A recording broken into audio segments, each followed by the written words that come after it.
What is up, BookTube? It is Monty, and today I am back again with another video. And today we're going to talk about the 3 Kindle Unlimited romances that I read. So at the beginning of the month, right after I finished Caliban's War by James S.A. Corey, I wouldn't call it a slump. We were not feeling what I was reading at the time, but I wanted things that I knew were going to give me, like, just fluff and happiness. And romance is what people say. I'm not going to say that every romance is like light and fluffy, but the romance genre, you know you're going to get a happily ever after. So like I could deal with all of the angsty feelings that they were going to give me if at the end of the day I knew I was going to get the happily ever after. Things are going to work out for them. That's just what I wanted. So the first book, my plan was also to find male-male romance by authors that identified as men or non-binary. The 2 that I have, I believe, I only read from 2 authors at this point, although I did go through and like follow a bunch of them, and so I might revisit this in the future with like more than these 3 books. That feels better. With more than these 3 books, but for right now, like, this is what I got for you. So the first book that I read was Bad Ideas by Max Walker. This was the first book in the Stonewall Investigations Miami series. Now, I knew going in this was going to be a spin-off of Max Walker's Stonewall Investigations that were set in New York. I had not read those, but I figured it was a romance. I could not really be spoiled. And so this one was probably, in retrospect, the most questionable book that I read. Fox was the established detective. So these are like a detective agency, like they're private investigators set in Miami, but was not clear. So Fox was the established investigator, and he was on this he was hired by these club owners to try and figure out who was dealing this new drug in the club because it was killing people, and obviously you don't want people dying in your club because then you get shut down by the police. And his love interest was Jonah, who was at the beginning of the novel in a relationship with a woman, and I thought that that was going to be resolved better than it was, but I do think that some of the language surrounding Jonah coming out wasn't the best. I also don't think that some of the way that his girlfriend was portrayed was the best. She really was a plot device, but I did like the storyline of Jonah coming to terms with his sexuality and feeling comfortable with himself and his relationship with Fox. And they meet because Jonah had recently left his job as like a mall, I think he was a mall security guard, something. He was like, you know, just doing whatever, and he decided he wanted to change. And so he eventually began working at Stonewall. And so in this one, we really kind of got, it was a healthy mix of their romance and the investigation for this drug.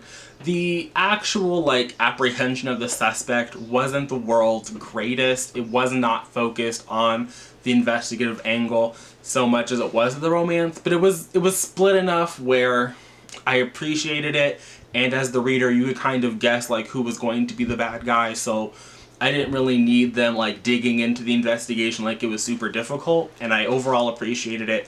I wound up giving that one 4 out of 5 stars. I didn't read this one second, I'm going to talk about it now, and that was Lie With Me, which was book 2 in that trilogy, and this one follows Jonah's younger brother, Ollie, and his relationship with an older character whose name was, I want to say it was like Beckham? What is Goodreads? Yeah, Beckham Noble. I was right. So Ollie and Beckham meet for the first time in London while Ollie is like on vacation. He's just having a good old time, and Beckham is there for his father's funeral, and then they reconnect because they both live in Miami, or they both live in Florida. Ollie does not live in Miami. He lives like an hour away, and like he just kind of commutes or whatever.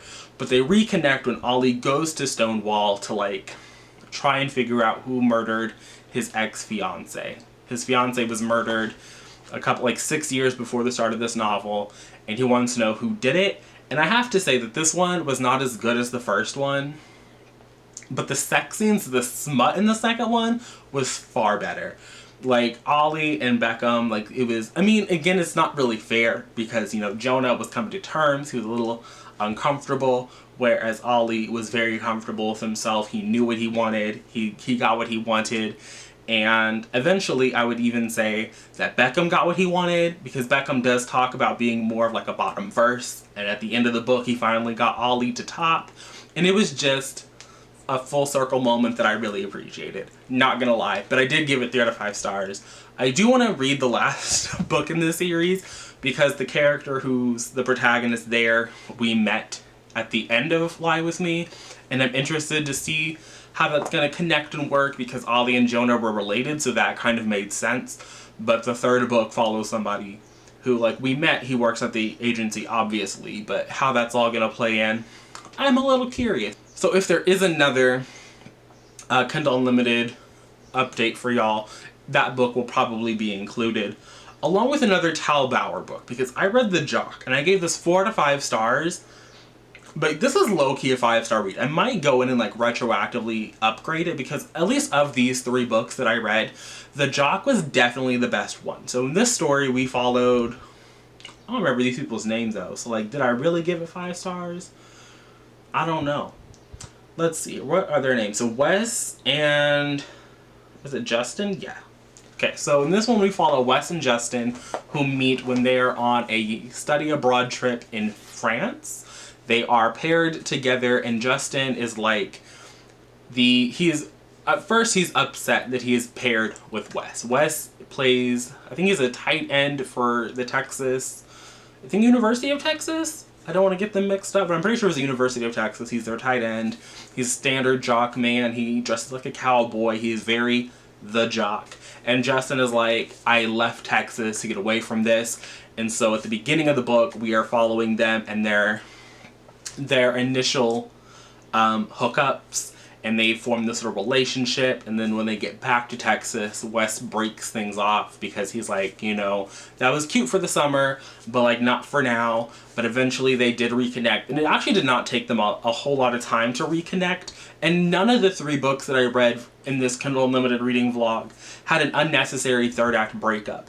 Like, there were definitely moments where I thought they were going to break up, but usually they would just like actually have a conversation and realize that that's not what they wanted, and they would just kind of move past that.